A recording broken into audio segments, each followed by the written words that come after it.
Welcome back to another episode of the Red Pill Awareness Need a Conversation for Men podcast. I am one of your hosts, Herb, with my brother and the other host, Jay. And we are back. And this episode, I think we're going to touch on something that we kind of ran across, kind of both of us today, dealing with men's emotions and is it important to share with your woman? Should you share? Shouldn't you share? And kind of go into that. But before we do, I want to kind of go into quickly into something that we discussed in a prior show pertaining to divorce and what does one deserve in a divorce. And I'm just going to bring this up real quick. Ian McGregor, he is an actor that known for his Star Wars franchise roles and most recently in the Birds of Prey movie. This is in reference to divorce because he is now getting divorced. And the reason why I'm bringing this up really quick is because he is going to have to pay more than 50% of his royalties from the Star Wars franchise. And on top of that, he's also going to have to pay. This also includes division of assets as far as cars, properties, things like that. But his wife is also going to get, between alimony and child support, $50,000 a month. Not a year. A month on top of the royalties. Wow. That for the Star Wars franchise that that he's made money over in a span of period of time. Now, my question is, do ladies genuinely believe because she was married to this man for, I believe it was about maybe 15, 16 years, something along those lines, that she deserved that? We talking about, she's going to be a multimillionaire just for divorcing a man, just for the Star Wars franchise alone. That's not even the $50,000 a month that she's going to get. I would love for you guys to put comments down below to explain to me how this makes sense. And fellas, I would love for you guys to put comments below as to, after hearing these things, how do you still stay motivated to get married? Especially if you have assets. I'm curious. I just wanted to bring this up again because it's relevant to what we discussed in the previous show. And this is just more example of how, in my opinion, marriage is, you got to think very carefully before you get married, especially when you have assets. Because at any given point in time, you can lose it just for a woman deciding to walk away. And the reality is, I know ladies are going to say, well, it can happen to men too, but the reality is most women that have assets don't date down. They don't marry down. You're not going to hear a millionaire woman deciding that she's going to go marry. A guy that works at Walmart. Yeah, there you go. I wasn't going that far, but y'all get the point. You know, it doesn't happen. It doesn't. We marry down all the time, but it doesn't happen. So, I'm just wondering what the reason was. I didn't read the story. I'm just wondering, is it did he cheat or did she just decide? Is it irreconcilable differences and she decides to leave? But at any case, I just don't. I understand you want to be comfortable. You're accustomed to a lifestyle. I get that. You've been with someone that's been famous for a while. You've been accustomed to living under certain standards, certain schools, certain neighbors. I get that. But to take half of his assets, to me, just doesn't seem fair. No, that's more than half. More than half. It's more than half. I just don't understand how that works. And I'm not a lawyer, so I don't understand the rules and regulations of how that works. it definitely makes me feel like when I do obtain a good amount of wealth, because I'm working on it, I'm not sure if I want to get married. Yes. And if I do, there's definitely going to be a prenup involved. And if I marry a woman that has more access than me, I will have no problem signing a prenup because I'm generally trying to marry her for her. Facts. But Facts. Yeah, wow. So I feel for it.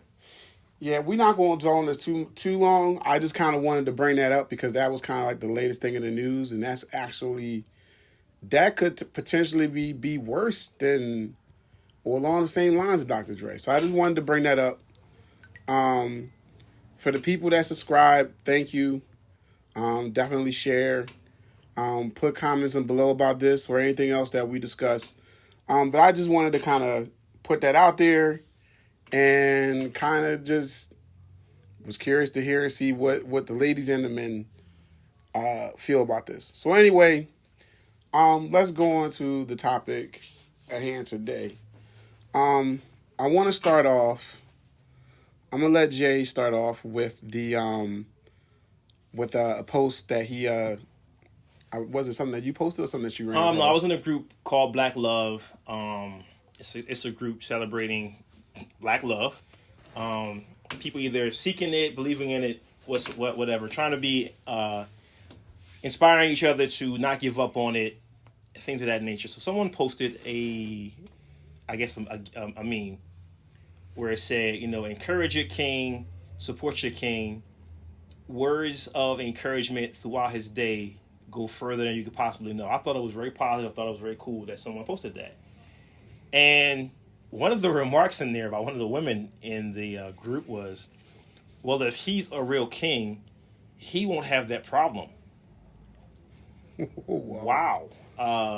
So needing words of encouragement is weakness?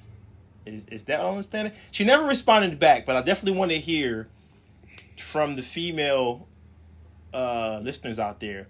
Why would that be a problem? Why would you not want to encourage your man throughout his day? We go through enough as black men throughout the course of our day.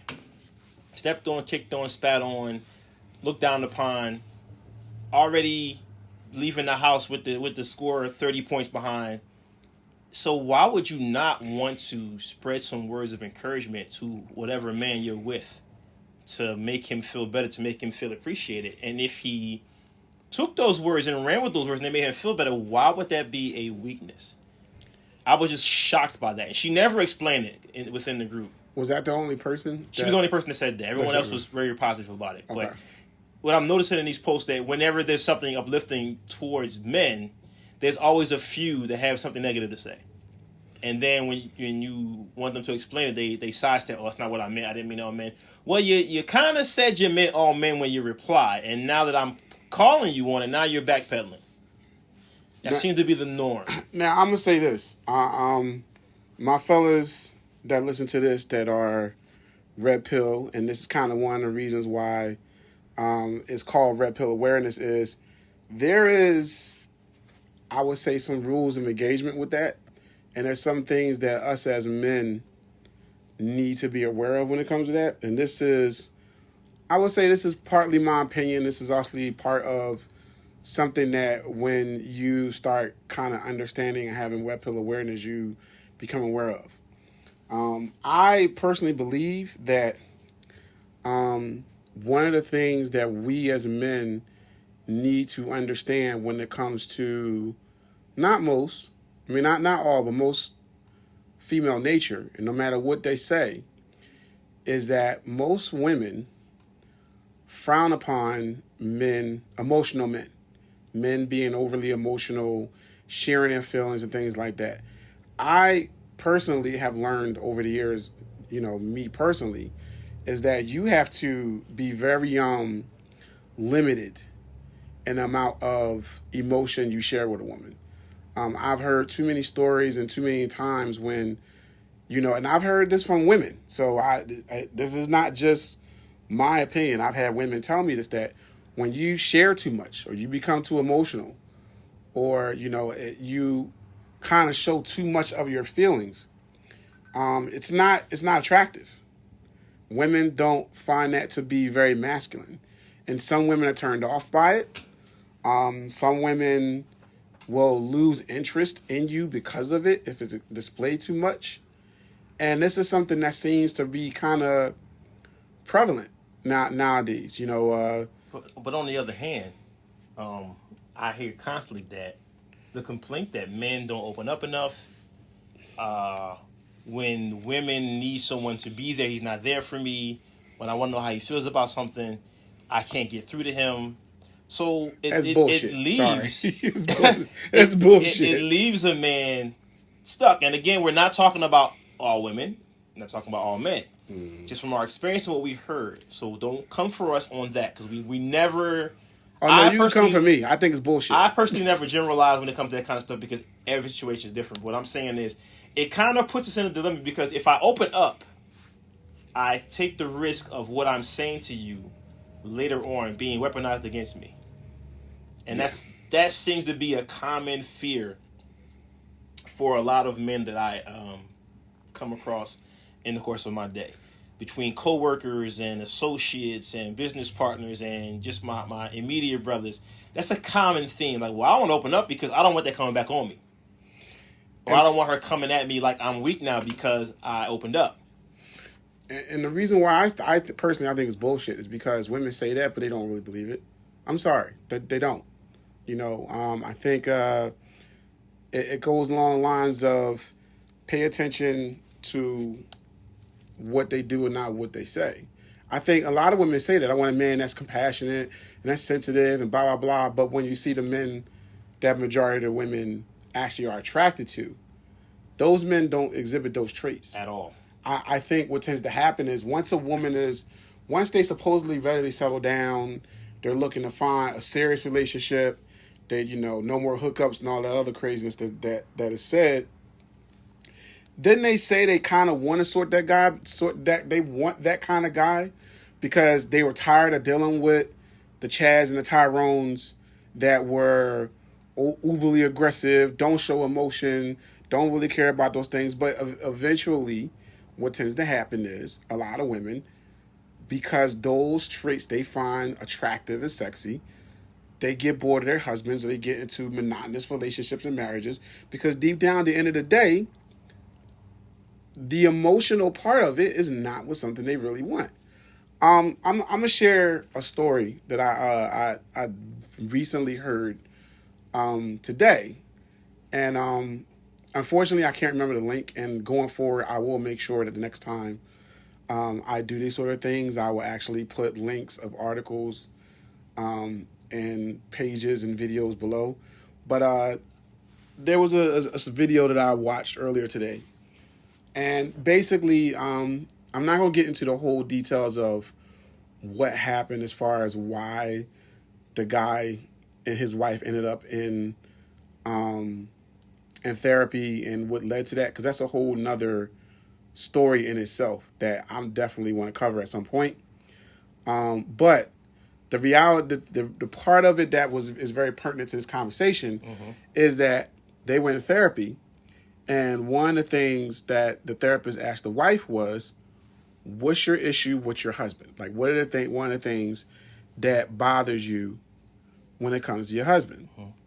And what the wife basically said was, he's too emotional. He comes home, he's up, he has a bad day, he's upset, he wants to talk about it. And I don't necessarily want to hear it because I have my bad day. I have my things that I have to deal with. And I want my husband to listen to me. I don't necessarily always want to feel like listening to him because of the stuff that I have going on with me. And after a while, it's a turnoff watching my husband constantly complain. Now, before I let Jay get into that, here's the flip side of that. The flip side of that was he eventually ended up having another woman because she wanted an open relationship.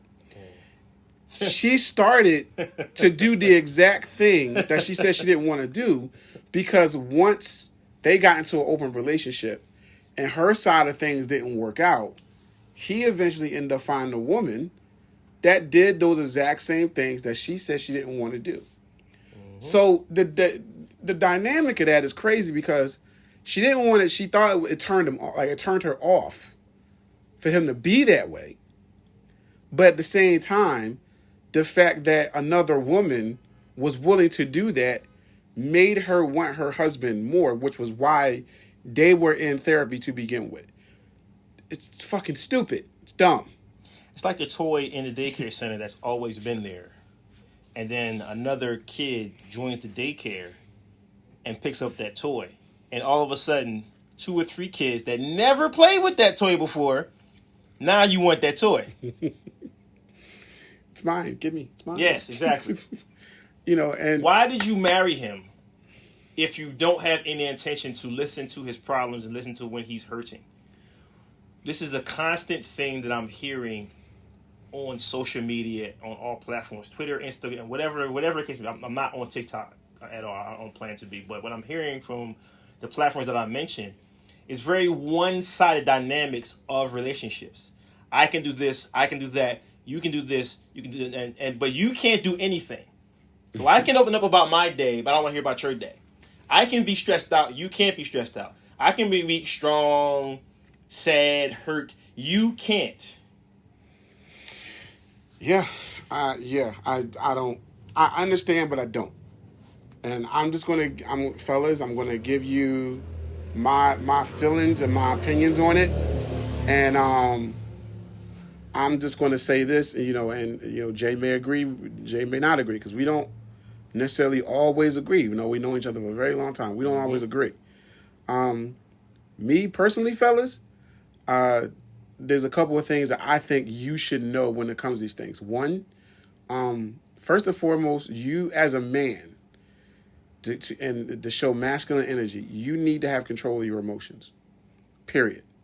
And there's too many of us that lacks control of their emotions. Right. And what I mean by that is, you have a right to be mad about things. You have a right to show that anger or whatever. But, as a masculine man, learn how to handle things internally. And if you need somebody to talk to, have a close circle of boys, other men that are like-minded like you, that you can come and say, listen, man, yo, this was messed up. This day I had or whatever. Have a circle of really good homies to talk to, because I'm sorry, I personally feel like most women don't want to hear it. You might run across one or two that genuinely mean they want someone that is, open, that in tune with their emotions and in tune with their feelings. But we've been conditioned, unfortunately, by blue pill ideology, that women want that overly romantic, overly emotional, hey, these are my feelings, I'm in tune with my feelings. No, don't do it. That's cute for a second. Don't do it. Don't put yourself in that situation. That's cute for a second. That's cute if she's in that mood. But once she runs it by the board of directors and they find out or they discover that she's with someone that is emotional, that is sensitive, and if they don't approve, I've always thought the leading cause of death in relationships can most likely be your girlfriend's girlfriends. If she's not an independent thinker, if she doesn't make her own decisions, if she runs everything by the board of directors, and you step out of the happy box, you're already dead. Mm-hmm. Because it's not about you, it's about if they like you, not if she likes you sometimes. And I wish that stopped when we got older, but it doesn't, and I'm 44. Yeah, so I mean, it doesn't stop. First and foremost, fellas, I'm telling you straight up, learn to be in control of your emotions. Period. That is number one. Always be in control of your frame. That's one of the ways that we show masculine energy, is to always be in control of our emotions. Period. Even when you stress, even when you fucked up, even when you got stuff going on, if you need that outlet, your woman, that needs to be limited. And that goes into my second point is understand that the emotions that you do show with your woman, I don't care what they say. I don't care what's advertised in TV. I don't care. Limit what you tell her when it comes to your emotion and your feelings. Limit that shit. I don't care what anybody trying to tell you, because you're going to hear it. But I promise you, if you do that too much, your woman is no longer going to be attracted to you. She's not going to look at you as a masculine man. And being a masculine man matters. That's something that, unfortunately, I'm learning now. But the reason why I'm learning it now is because we weren't taught that back then. I mean, let's look back, and Jay could probably tell you better than me. Look at the R&B music that we just consider good now. It talk about all the stuff that we want to do for a woman, all the things we want to show this emotion, we want to show these feelings, we want to show you that we love you, we want to show you that we care, we want to make you our world and things like that. But the moment you do that, you're looked at it, as Jay said earlier. It could be thrown in your face, or at the very least, you're looked at as weak. Yeah. I'm sorry, ladies, and the ladies that want to dispute it.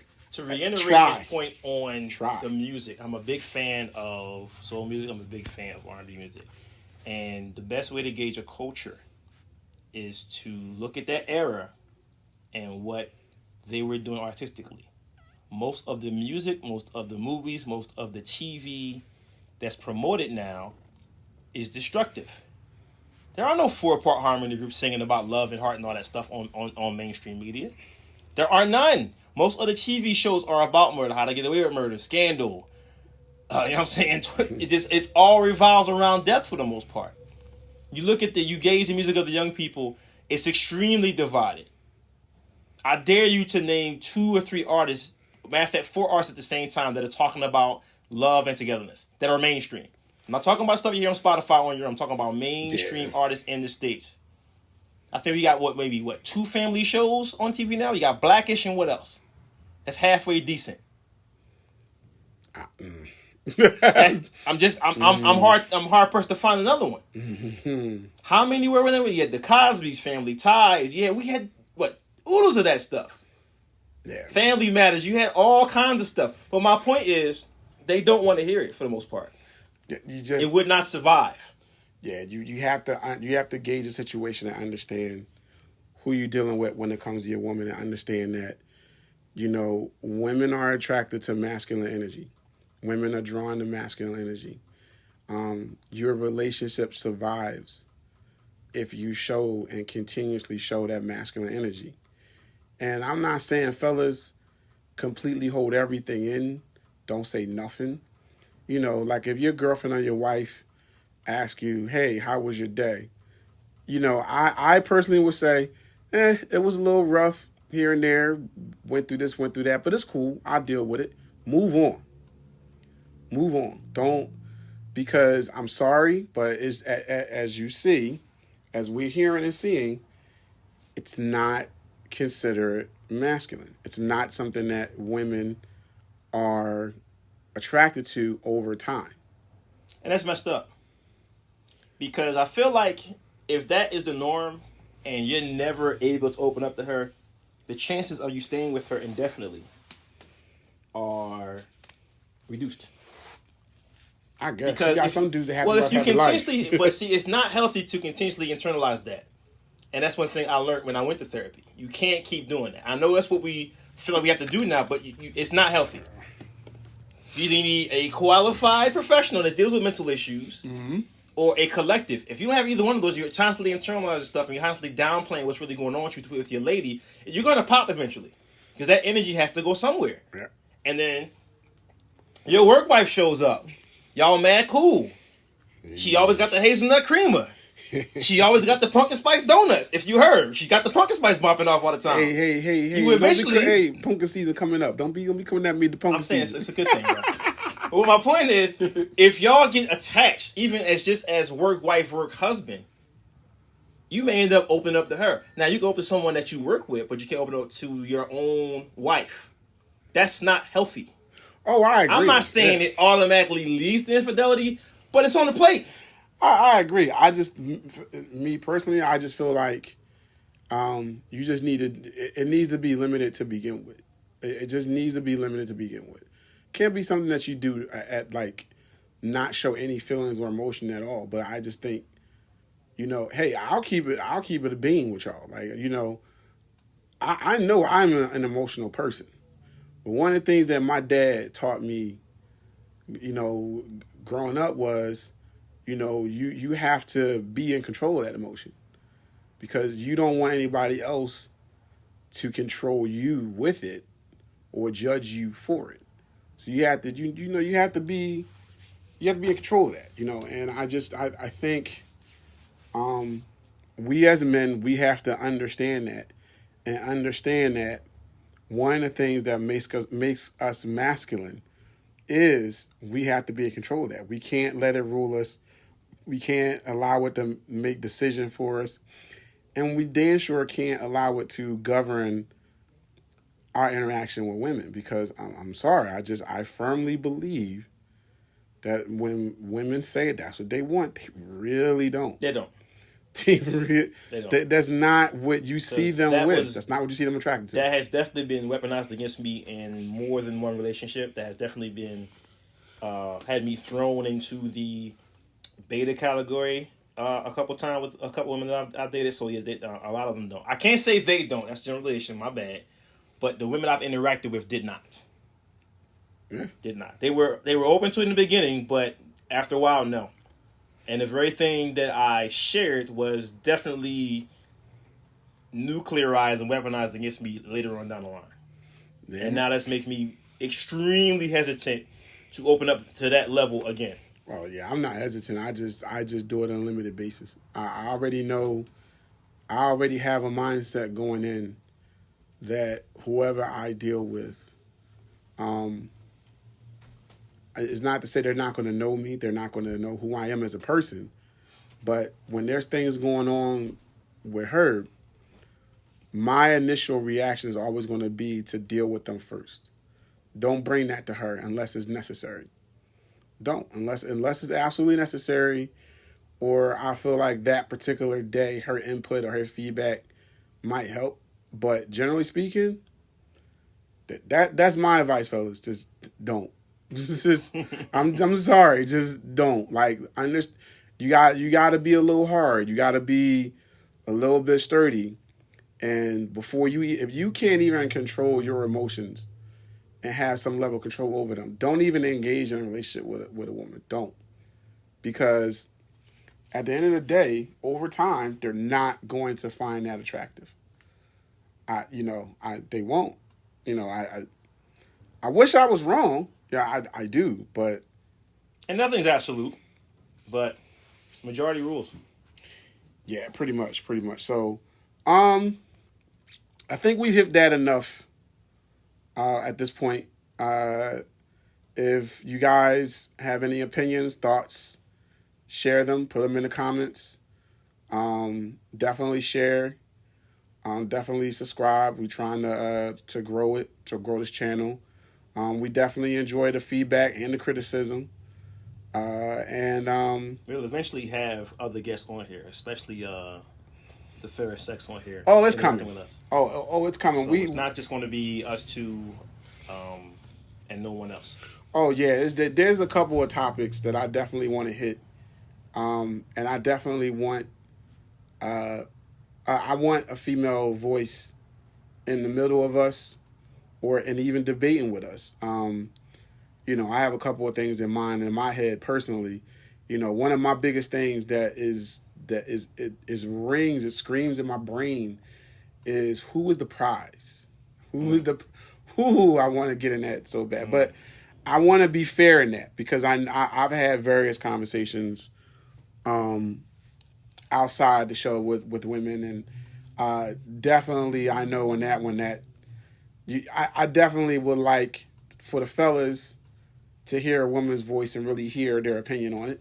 So that's coming. There's a few other things coming. So definitely, a few other things. But I understand that it's not going to be just us. Granted, I know y'all like us, but this is not going to be just us. So on that note, we're going to end that here. Thanks for listening in, tuning in. Those that subscribe, I thank y'all. Please go out. Yeah, go out and share and comment and discuss. Yeah. Well, and until the next one, we done. We out. Later.